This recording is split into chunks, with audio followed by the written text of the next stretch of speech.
Good morning, everyone. Thank you for joining us again. Dr. Naveed Shah, board-certified pulmonologist, here to answer your questions.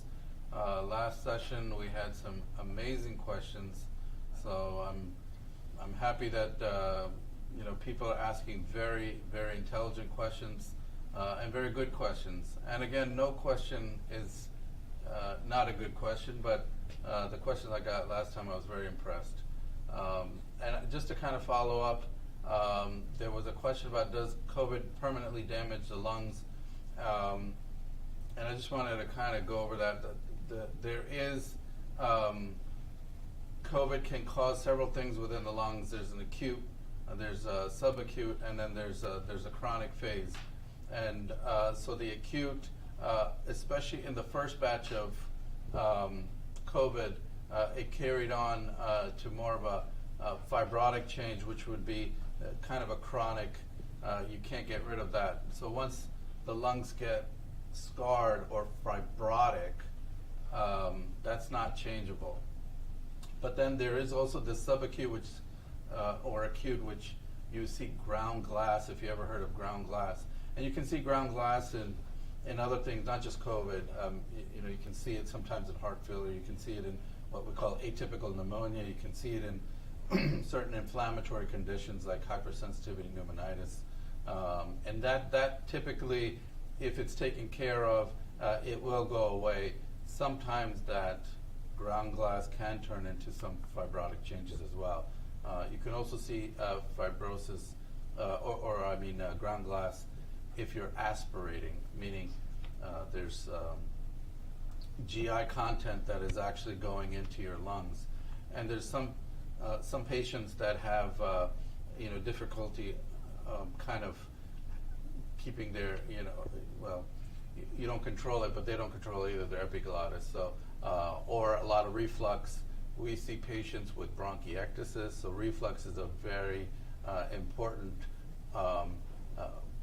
condition to treat, because the mycobacterium can be in your stomach, and then you can reflux that in. So anyway, the COVID, as I said, acute, subacute versus chronic.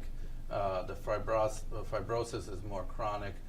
Ground glass can be chronic to a point where it either goes away or it becomes fibrotic. There's almost an asthma-like slash COPD-like syndrome as well that I've seen, where patients have a lot of difficulty when they're moving around as well. So we have a Facebook user. I just wanted to say thank you, Dr. Shah, and I am 19 days cigarette-free and feel amazing. No more shortness of breath and coughing has stopped.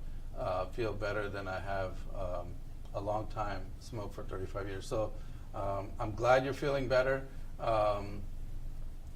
To that point, there are some people that stop smoking and they feel better right away. Sometimes people don't have that feeling. And I've heard patients, well, I was fine when I was smoking, but then as soon as I stopped smoking, all of a sudden, all hell broke loose. Now I'm diagnosed with this, now I can't breathe. But when I was smoking, I could breathe better. I don't know how physiologically true that was. Maybe it's more psychological, but there are different responses to smoking cessation. One of the best ways to kind of stop smoking is, and Alex has a very nice video on this, but one of the best ways is try to find alternatives that you can go to. And there's two major aspects. Obviously, one is the nicotine, and your body becomes kind of used to that nicotine. It's almost like caffeine, and if you don't have it, you're going to start craving it. So that's one part of it. The other is the psychological part of having something in your fingers. For example, the cigarette, and so there are what's a Nicorette inhaler that looks like a cigarette. I do not endorse vaping. I do not endorse e-cigarettes, really.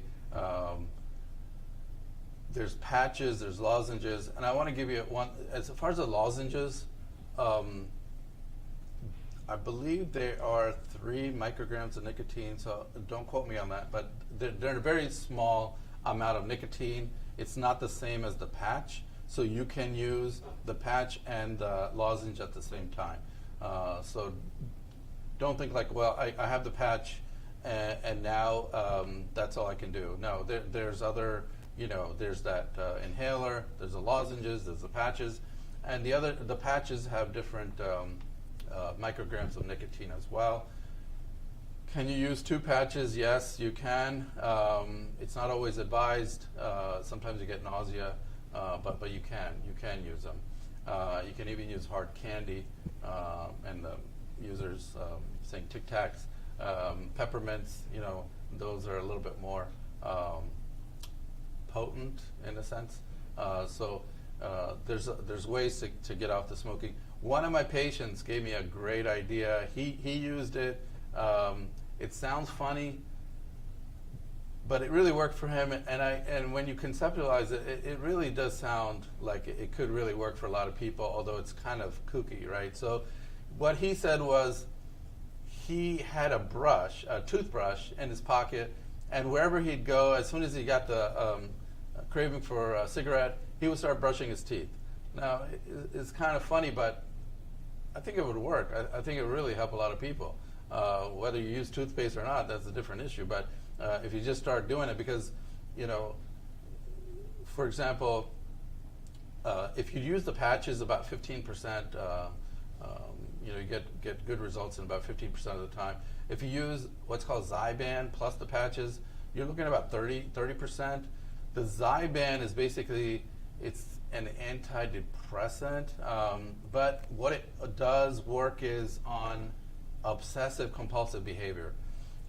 And so what happens is that besides that nicotine factor and that craving, there's also this kind of behavior, and that's what I was mentioning with the cigarette in the hand. Some people just need to have it kind of there, and they're not even smoking; they're just having the cigarette in their hand.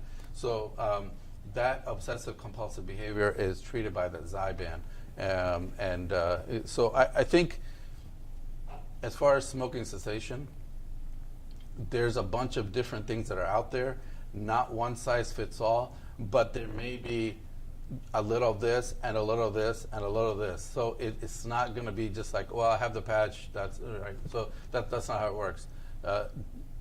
Pick and choose. It's like Richard Simmons and his deal meal. You pick this card, and you pick this card, and you pick this card. So pick and choose and do something that's kind of a program rather than one step. So that's the other way.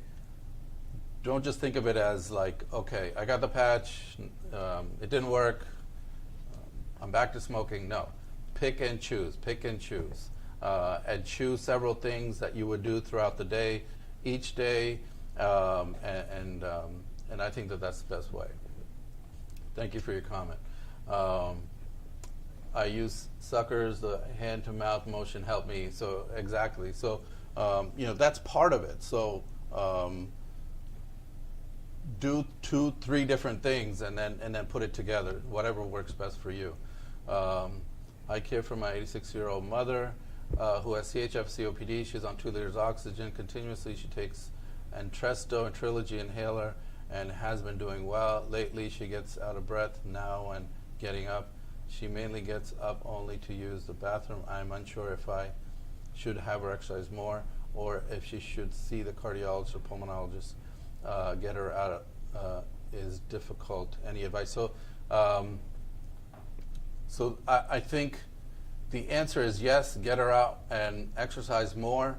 The old thinking really was a lot of rest and you'll feel better. The newer thinking is get up, start doing stuff, and be more active. So yes, talk to your cardiologist, talk to your pulmonologist, but definitely the more you put into life, especially when it gets difficult, the more you're going to get out of it. And so my concern is always quality over quantity, meaning, I'm not trying to get people to live to 100, but if they do, we want them to live well to that 100, right? So that's really the goal. And in doing that, that's where the rehab comes in, where you would kind of understand how much you can do, what you can do, what you should be doing, and what you should be doing that's productive to get you to where you want to be. That's what really rehab will give you, all that information. So definitely talk to your doctors and get her involved in our program. I'm currently working on getting into your program. My doctor did my referral, just waiting on my insurance approval. So hopefully your insurance approves it. I just don't understand these insurances. I mean, this is like something that can really save them a lot of money, can save them a lot of hassles, a lot of, the healthcare industry is really suffering at this point, especially with COVID. So hopefully your insurance approves.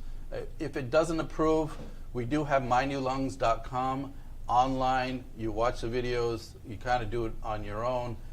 So that would be kind of a program that if your insurance doesn't approve it, you could do still. Very good information videos there as well. If you are in our live program, you can use and utilize mynewlungs.com as well.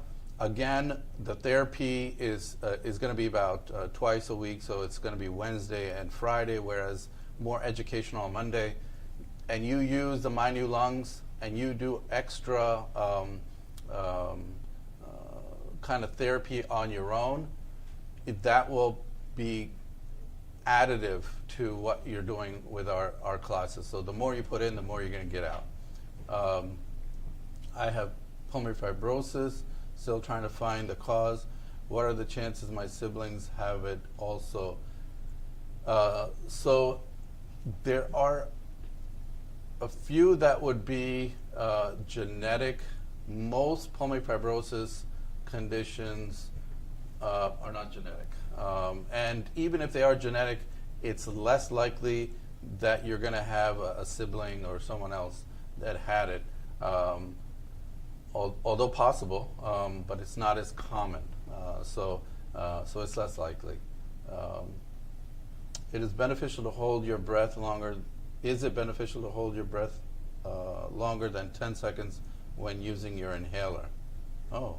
Alex is right here. He's going to answer that question for us. You want me to answer? Yeah. That's a great question for you. So holding your breath just allows the deposition to reach further down into the lungs. So is it beneficial to hold your breath for longer? I don't think longer than 10 seconds is necessary, just because when they do these tests, when a pharmaceutical company does a test, they usually give some like just a little leeway for mistakes.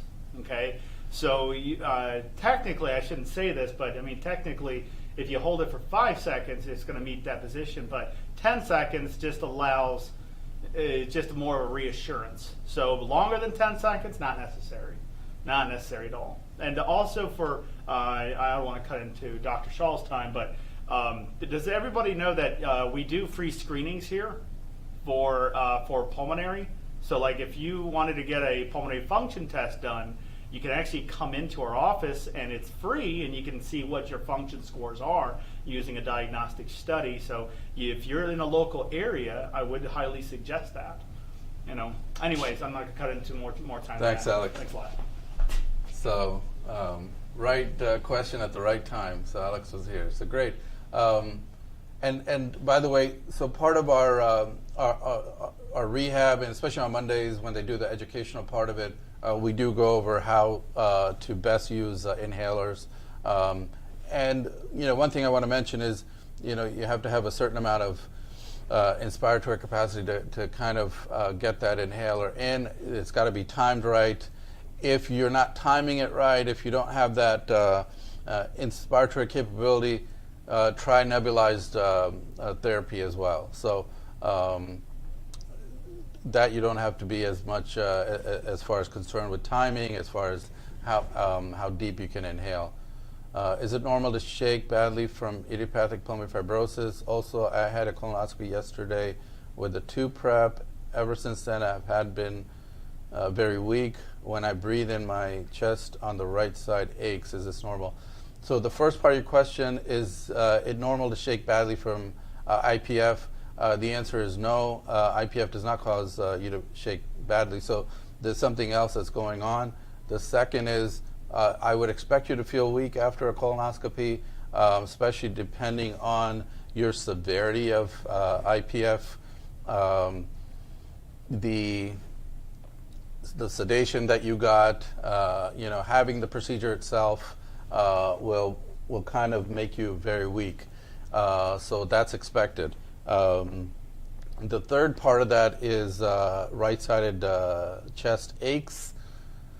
If it's sharp pain when you inhale, that may be pleuritic pain, meaning that the lining of the lung is inflamed. It could be that you had some atelectasis, meaning that your lung during the procedure and for the prep and thereafter kind of scrunched up a little bit, and now when you're opening it up, it rubs against the pleura, and that's causing the pain or that dull ache. If it's worsening, you definitely need an X-ray. Make sure you don't have pneumonia. So that's what I would really suggest.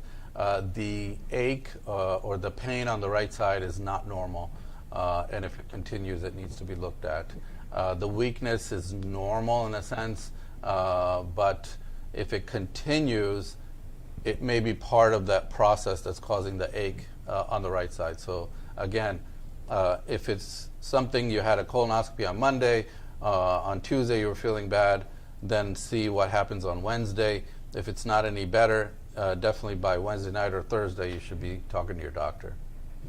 I use the BiPAP at night. My doctor said he wanted me to stop using it.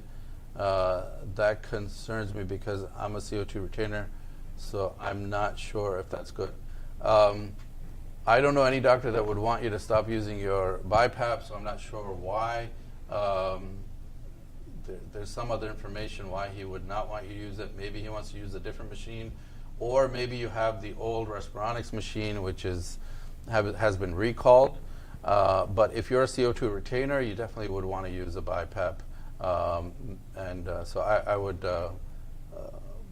have you refer that question to your physician, because there's nothing that I could think of why he would want that.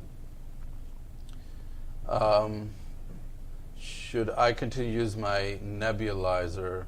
Referring to earlier when you were talking about I gotcha. So again, it all depends on how much you can inhale, right? So there is a test actually you can do. Some of the physician's offices would have it, but most of them don't. But talk to your therapist. If you're in our program, they will set you straight on using a nebulizer versus using an inhaler, and what kind of inspiratory capacity you really need to get that done. So, Darlene, if you're not in our program, come into our program. We'll tell you. And if you are in our program, then talk to your therapist. They'll give you the exact answer. Going back to the other question about the colonoscopy, certain procedures. This is why rehab is very important, and a lot of patients benefit from the rehab strengthening up before they do any kind of procedure, even if it's a simple procedure, even if it's an outpatient procedure. So depending on your severity, please, if it's your mom or dad or brother or sister or you yourself, try to get a little bit of rehab before any kind of procedure is done. Could you explain long lungs and how much larger that is compared to the normal size lungs? So long lungs, typically you're talking about obstructive lung disease, and for the most part it's going to be asthma or COPD. And I don't know exact measurements, but when you look on the X-rays, you can see that the lungs are elongated, and you'll see they'll be very black, and the darker they are, they're going to be more air in the lungs. So a CAT scan or an X-ray shows up as black for air, and in regular size lungs, you'll see white lines, whereas in somebody that has air trapping, you won't see as many of those white lines. So it's not necessarily a matter of how long are those lungs going to get. The issue is those lungs are big, and they're big because you're trapping air, and you have what's called hyperinflation. So that's really the problem. So hyperinflation basically is gonna flatten the diaphragm, and that's gonna limit your breathing. It's also gonna kind of squeeze the good part of the lung, and as it fills up with air, you can't expand the good part of the lung, so it's harder to breathe. The diaphragm is like, you think of a bow and arrow.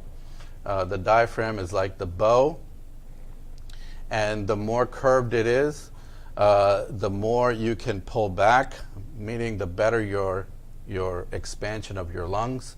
The flatter it is, you can imagine a flat bow, it's the arrow is not going to go too far. So you're not going to get that inhalation that you really need.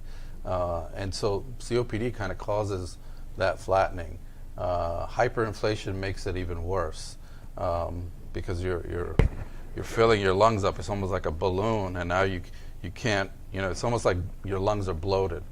How to offset that? The number one way is using your inhalers properly and exercise. That's it. Now, if you have larger lungs, meaning somebody said on an X-ray, looks like you got COPD and you got hyperinflation, you may be a candidate for lung valves. And again, if you go to the Pulmonologist website, they have the physicians that are providing lung valves in your area, and you can talk to your doctor about referring yourself to see if you are a candidate for those lung valves. So that would be the answer there. Very good questions again. I'm always not surprised, but I'm always happy to hear all these very good questions. Again, the advice I give you is advice. Please talk to your doctor about it before you make any kind of changes or adjustments. Again, this is just advice. And again, this is the Home Rehab Network. We do online cardiac and pulmonary rehab, and please join us for rehab. Melanie is my clinician. We had a care plan review this week. Nebulizer meds are formoterol, Yupelri, and budesonide. Question is, do I need both formoterol and Yupelri? Melanie said these two meds were similar. Yeah, so they're similar but different. So if Yupelri is like a Spiriva. It's what they call anticholinergic. So basically, it also kind of helps open the lungs in a slightly different mechanism than formoterol. Formoterol is what's called a beta agonist. It's a long-acting. It works on the beta receptors, whereas the Yupelri works on mu receptors. So it's a little bit different. So that's why you're on both. Normally, you would be on like a Symbicort or Advir or Brio. That Symbicort, Advir, Brio would be your budesonide and formoterol put together. And then Spiriva would be a third. Now, some people are on what's called Trilogy, which adds all three of these together. So they're all doing something, but slightly different from the other. Budesonide is the steroid part of it, whereas the formoterol and Yupelri are types of bronchodilators. And they're longer-acting bronchodilators. So Yupelri is once a day, formoterol is twice a day, along with budesonide, which is twice a day. You can mix the formoterol and budesonide, although the package says don't do that. I've never had an issue with it. So you can mix those together. And then I would kind of stagger the YUPELRI. Some people can do it at the same time. Some people have problems with it, so you could do it an hour or two later. But again, they're similar, but they're different, and you should be on all three of them. I have very low saturations, but my age to get around very well. They say it affects your heart, etc., but I haven't any issues, and my SATs have been low for years and years. Has my body compensated to a lower saturation? The answer is yes, your body has compensated to a lower saturation. The second part of that answer is that that's obviously not a good thing unless you are living on Machu Picchu somewhere in South America or in Colorado, somewhere around Vail, where that lower oxygen tension kind of actually builds up the lungs, where you are actually having a lung disease which is causing your oxygen level to remain low. So the point I'm trying to make is low oxygen is going to affect your whole body. It's not just your lungs, right? Your brain, your heart, your muscles. And so try to maintain a low normal oxygen level. So instead of being at 100%, 98%, 99%, you want to be around 90%, 91%, 92%. So that's how I would suggest that you go about that. Trilogy didn't help and too expensive. Thanks so much. Can mix formoterol and budesonide. Yeah. So you can mix them together. I always tell people to mix them together. Again, the package insert says don't do it, but I've never had an issue, and it saves time. So it's like 10 minutes, 10 minutes, 10 minutes. So you're sitting there doing a neb. Instead, put it together, and you're going to save a little bit of time. And they're working in totally different ways. So formoterol, budesonide, total opposite, not opposite, but totally different medications. So it's not like one is going to totally knock out the other one. So you're okay to put them together. I was on Incruz and Advir before the Breztri. So Breztri is another version of a triple inhaler, just like Trilogy. So Glasgow is Trilogy, and Breztri is the same company with Symbicort. I'm blanking on the name of the company right now. But anyway, it's kind of like Honda, Toyota. It's almost the same thing. It's just which do you prefer? And Breztri has, again, 3 different medications in it that they put it all together in one. Those medications aren't new anyway. So you're getting basically Symbicort plus another medication that they put together. And that other one has been around for AstraZeneca. Somebody said that's right, AstraZeneca. They make Breztri, whereas Glaxo makes Trilogy. So they're always in a race. Who can get to it first? Glaxo is always first, and AstraZeneca is always second. That's not to say their product is any less or more. It's just that's usually how I see it. Same thing when the Advir came out, then they came out with Symbicort. So Advir first and then Symbicort. Trilogy first and then Breztri. So anyway, very good questions. Excellent questions. Again, if you're not part of HRN, Home Rehab Network, please, we have a great program, great RTs here, great therapists, great staff. They're willing to help you. And if you don't know computers, we'll teach you. By the first week, you'll be an expert, so don't worry about the computer part of it. And the therapy is by far, I think, the best in the country. So talk to your neighbors, talk to your friends, talk to your loved ones. Get on board with the Home Rehab Network. NEB treatments covered on Medicare Part B, paid for Medicare Part D won't cover. Okay, so that's a great point. And what I usually say is nebulized treatments are typically Part B as in boy, and inhalers are Part D as in dog. And so NEB treatments are often in the same category as oxygen or durable medical equipment. And especially albuterol or even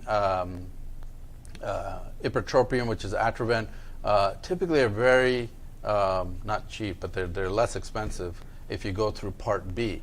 And the other secret there is if you have a local mom and pop company that is a durable medical company that is doing the NEB treatments, they also have a kind of a better way to get it paid for. So if you're having trouble with your inhalers, try the NEB route because, and I'm talking about price. Try the NEB route because you can get the same nebulized medication as the inhaler. So this may be maybe a cheaper option for you. I've also had some patients go to Canada online for their medication. So there's some people I've seen them that have very difficult time, affording their medications, and it's really a shame. I feel really bad for them. There are some of these little alternatives. So CVS did Part B for me for NEB. Good, because CVS doesn't always do Part B, and you have to tell them because they're going to go through Part D most of the time. So make sure that if you have a NEB, make sure that pharmacist knows to go through Part D if you have Part B if you have Part B, and not Part D for that specific. So if you hand them a list of 5 medications, but there's a NEB treatment in there, make sure that the rest can go through Part D, but this is going through Part B. It will save you time and money later on. So it looks like it took about a month for pharmacy CVS to authorize. So it would take some time, but that's on the front end. After that, it should be cheaper for you. So very good advice for a lot of patients that are kind of suffering. They can't get their medications. And then there's all kind of politics as far as, especially with Upelri and that company, there's a lot of politics there. But some of the companies do have programs where if you can't pay for it, they'll typically help you with the coupons or with giving it to you for free for a certain period of time. So make sure you know, and you can go to that inhaler's website, and on that website you should find that information. Especially for the newer ones, you can still get that information. Some of the older ones, they probably don't have those programs anymore, although a few companies, AstraZeneca does have that program. Glaxo also has that program as well.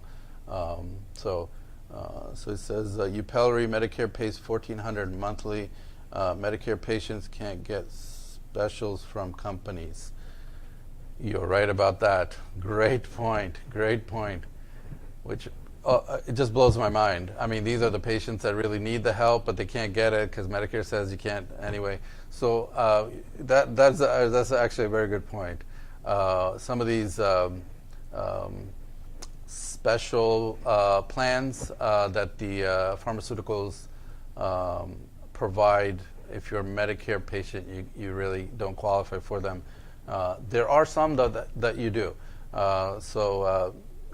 Again, go to the website of that inhaler. Let's say you're on Trilogy. They'll probably have one, trilogy.com, or you can Google Trilogy, or you can Google Breasttree, and it'll bring up that website.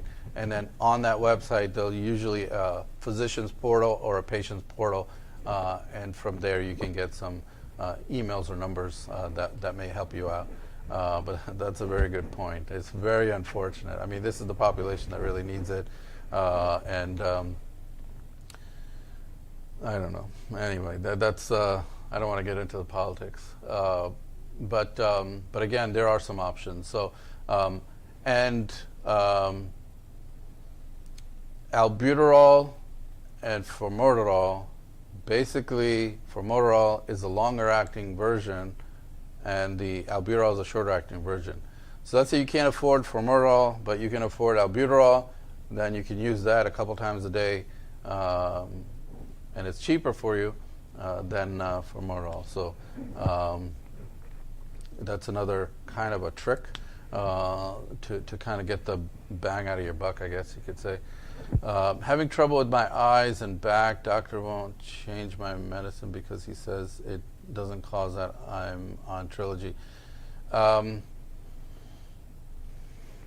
If you're on Trilogy, eyes are definitely affected in a lot of patients because of both the beta agonist and the other the anticholinergic. So if you have glaucoma or if you have any other eye condition and it's affecting your eyes, it can definitely be your inhaler. If your primary is not kind of, or your pulmonologist doesn't think that's the case, then I'm a little surprised, but go to your eye doctor, let them know what's going on, and they can provide the professional letter for your other doctor to change the inhalers. Unfortunately, the base of most of the inhalers is going to be the same. So if your inhaler is changed, it's going to be more of a let's try this. Maybe it would be less sensitive to your eyes than this, because the base of that formulation is going to be pretty much the same. But you can try it. But definitely they do affect the eyes. Now, going to the back, that I have heard, so it's not out of the question. I have heard that from my patients. You know, my back is hurting. I'm taking this inhaler. You know, I don't think I'm doing anything different. I don't think I, fell or hurt my back in any way. So that is also possible. It's not common, but I've heard that complaint myself. Again, either you can try to change the inhaler and try. Your doctor could maybe give you a sample of an inhaler to try. Usually the samples used to be 2 weeks, but the industry said they're giving out too many in 2 weeks. Now they're usually 1 week. But anyway, you can get a couple of them. Try it out and see, maybe a different one would work for you. Will nebulizer meds bother eyes like Trilogy? Yes, absolutely. So again, as I said, the base of those medications are going to be the same, right? So whether it's albuterol inhaler, albuterol neb, whether you have formoterol or you have Symbicort or you have Yupelri or you have Spiriva, they're basically the same. So it's the same mechanism. So whether it's a neb form or whether it's an inhaler form, it can bother your eyes or have the same effect. So some inhalers will have less an effect, some inhalers have more, and that's just individual. So what you want to do is, if one is having that effect, you want to change it to something else or try a couple of different things. Again, samples would help. That way you're not buying them and then finding out, well, this is not working, and then you just kind of spend money on it. Try to get samples through your doctor. And if your doctor, your pulmonologist, not listening, then go to your eye doctor, and he will let you know specifically if that's the case, that inhaler is bothering your eyes or not. Let's see. I have had glaucoma surgery. Yeah. So if you had the surgery, you should be okay. It can still bother you, but if you haven't had the surgery, that's more likely to bother you.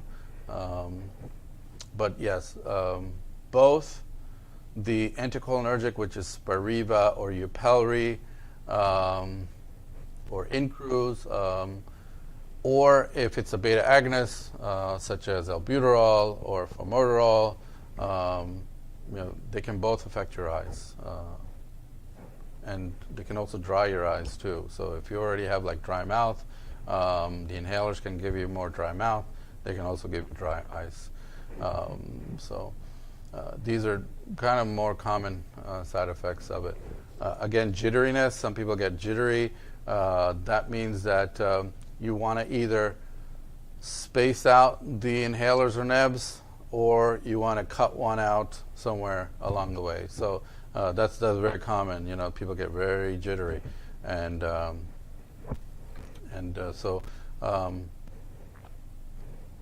eyes. I use serum tears 4 times a day. Saline, eye drops can definitely help, but other medications can have an additive effect, especially with the dry eyes and dry mouth. So let's say you're on,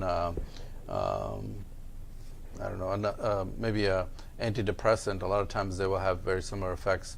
So the nebs or inhalers, along with your other oral medications, can have additive effects for your eyes and for your mouth. So please talk to your doctor about your medications, or the pharmacist about them, and they'll let you know, what is causing what. Now, a lot of doctors don't like Google patients, meaning patients who go on Google and try to look up things. I don't really mind that. I mean, if you have a specific thing you are looking for, if you check out 2 or 3 different websites and it says the same thing, then obviously it's going to be pretty consistent. You can check out your medications online as well. I would actually encourage you to do that. And then whatever questions you have, you present it to your doctor. A lot of doctors don't have that same mentality. They don't want you guys looking at, the patients looking at any kind of information online, because it can kind of lead you in different ways. But if you have specific questions, look at it online on your own. You'll find those answers as well. How do you know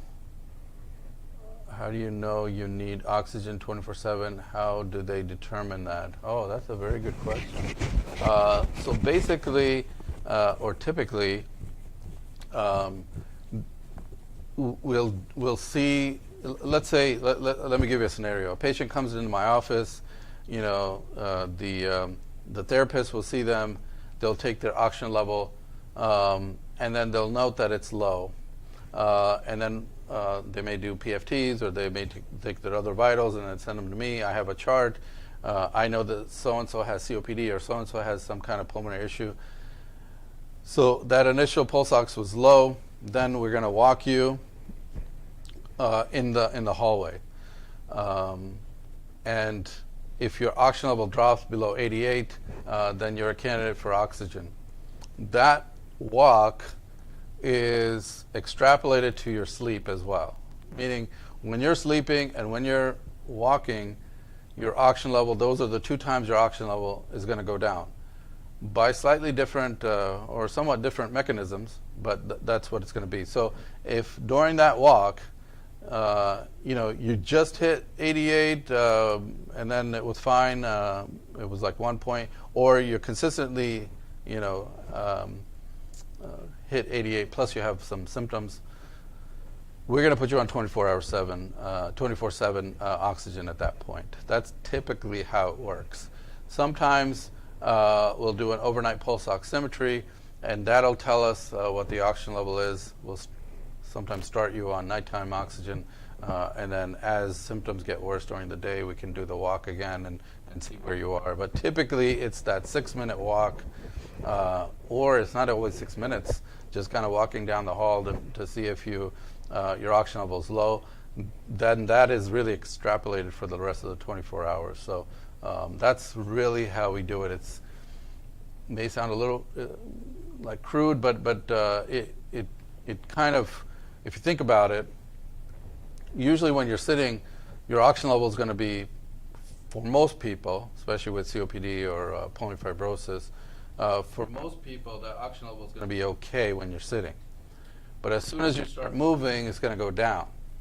And so we are basing it on that part, and it's kind of extrapolating it to the rest. And when you're sleeping, as you get into deeper stages of sleep, the amount of volume that you're breathing is getting less and less and less.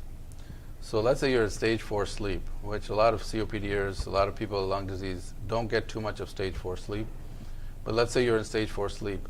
You're breathing very shallow. You don't need a lot of volume, but your oxygen level is going to start coming down. And it can be down. When we do these sleep studies, it can be really, really low. So the physiology there is that you're just not breathing enough, meaning what we call minute ventilation is just not enough. Are the PFT test results more reliable if done in the box? The box is probably the best way to do them. They have what's called nitrogen washout. Otherwise, they can do it without the box. The short answer is yes. The box is the most accurate, but the non-box forms are usually what they say good enough for government work, meaning that they're pretty good. I mean, they're pretty accurate. They're definitely going to give you in the right ballpark and very close. But the box is really the best way to do it. That's a very good question. Very good questions. Very good questions.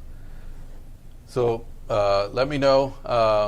Somebody says, what do you mean box? So there's a body box. So basically, it's kind of like you step in it, the door closes, and everything is within that. The mouthpiece apparatus is within that box, so that you calculate that whole volume of that box.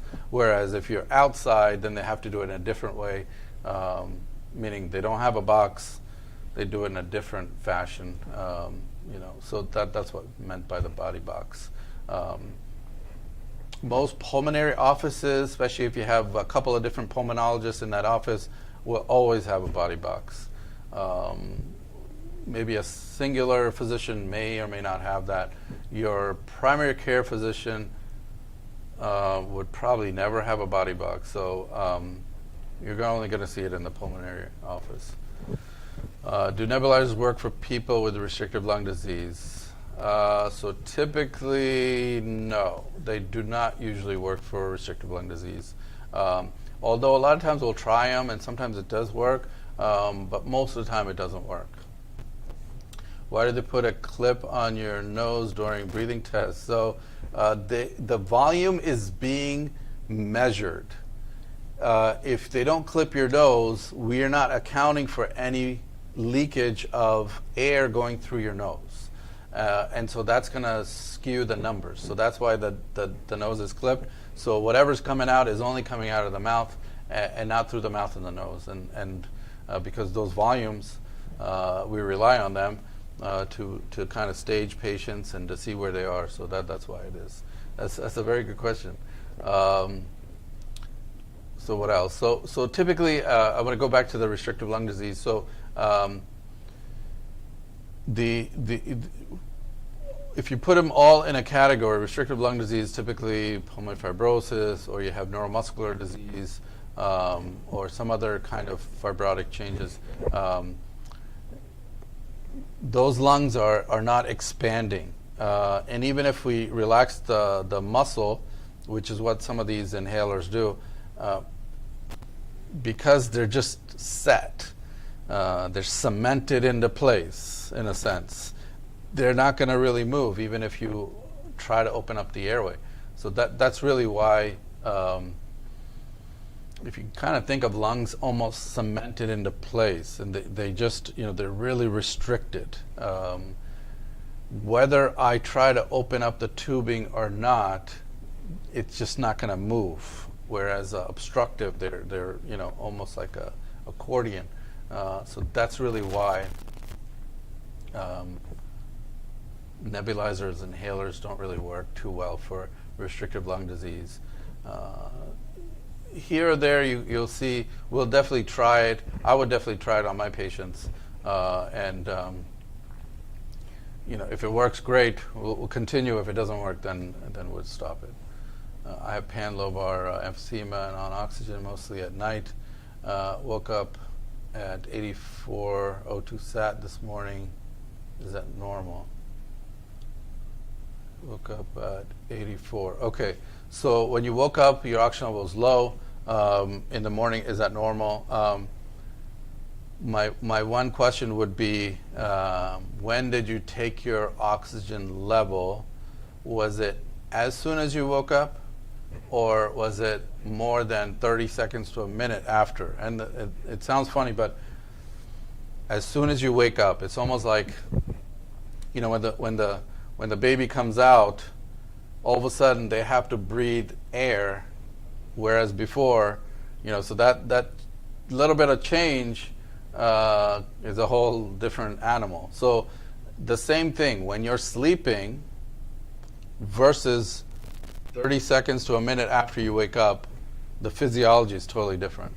So if you tell me that you as soon as you woke up, you put that pulse ox on and you looked at it, that's more towards your sleep.